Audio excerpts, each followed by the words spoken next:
Assalamualaikum warahmatullahi wabarakatuh. Perkenalkan, nama saya Susi Susanti, NIM 231010220016.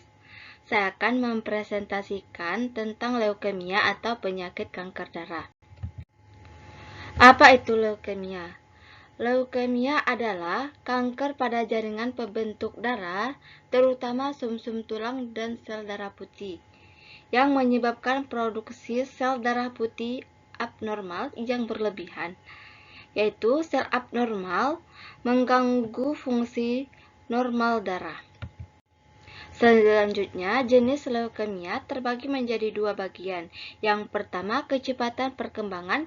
Yang kedua, jenis sel yang terkena. Sedangkan kecepatan perkembangan juga terbagi menjadi dua bagian. Yang pertama, akut, yaitu berkembang cepat untuk penanganan segera. Yang kemudian kronis, berkembang lambat, sering tanpa gejala awal. Sedangkan jenis sel yang terkena juga terbagi menjadi dua bagian. Yang pertama, limfositik, yaitu menyerang sel limfosit. Mieloid, yaitu menyerang sel mieloid.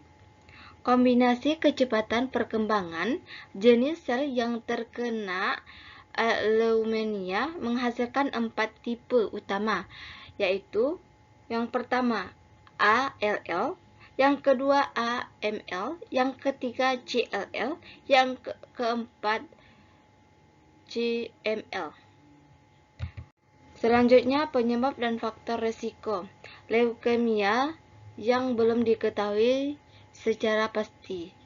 Faktor resiko juga terbagi menjadi 5 bagian. Yang pertama, paparan radiasi tinggi. Yang kedua, paparan bahan kimia atau bensena. Kemudian, riwayat keluarga dan gangguan genetik, misalnya Down syndrome. Kemudian yang terakhir, terapi kanker sebelumnya.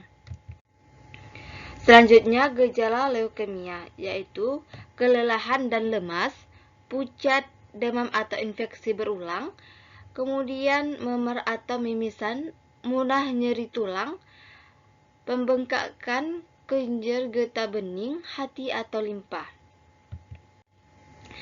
Selanjutnya, mekanisme terjadinya leukemia terbagi menjadi 3 bagian.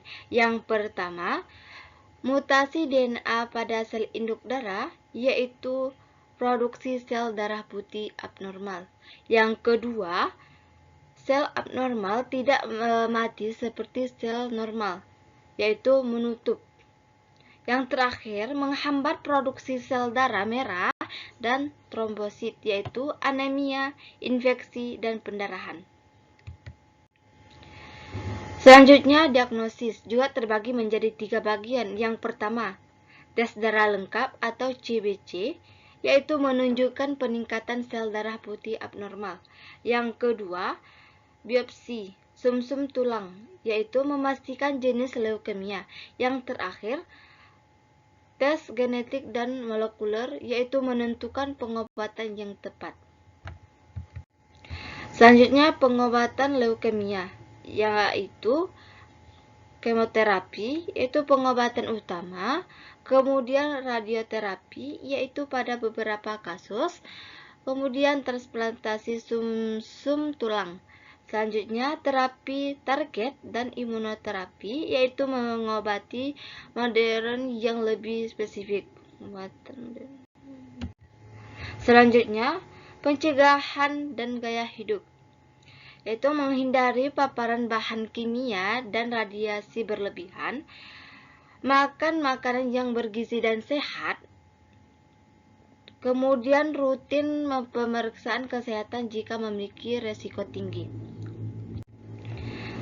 Kesimpulan dari leukemia ini adalah kanker darah yang bisa menyerang siapa saja. Deteksi dini dan pengobatan cepat meningkat peluang sembuh. Kemudian, mari tingkatkan kesadaran dan gaya hidup sehat. Sekian, Assalamualaikum warahmatullahi wabarakatuh.